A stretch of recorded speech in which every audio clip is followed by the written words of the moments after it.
arbitres de football ne veulent plus servir de défouloir. L'an passé, 379 d'entre eux ont été victimes d'agressions, sans compter évidemment les insultes.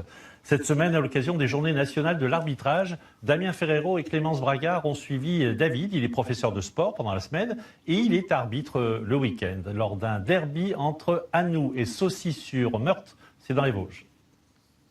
Allez-y!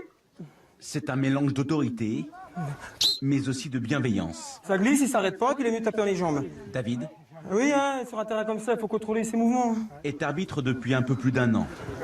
Après avoir été joueur puis entraîneur, à 46 ans, il découvre une autre façon de pratiquer le football. Et le plaisir est toujours présent.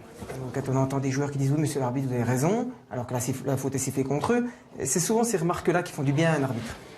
Car l'an passé, 5000 agressions verbales ou physiques ont eu lieu sur les terrains de France. Calmez-vous joueurs, je rappelle que le capitaine normalement est là pour que ça se passe bien. L'arbitre est souvent décrié, rarement félicité par les joueurs et le public.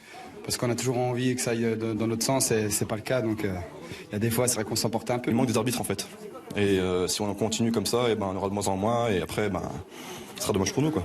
Au cœur des Vosges, David Belfort sacrifie ses dimanches en famille. Après le déjeuner, il part arbitrer et sa fille hésite à chaque fois à l'accompagner. J'espère qu'on va pas trop t'insulter. Tu fais comme si tu me connaissais pas. Hein.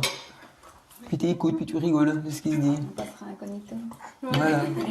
D'accord. Ce jour-là, le match est à 3 quarts d'heure de route.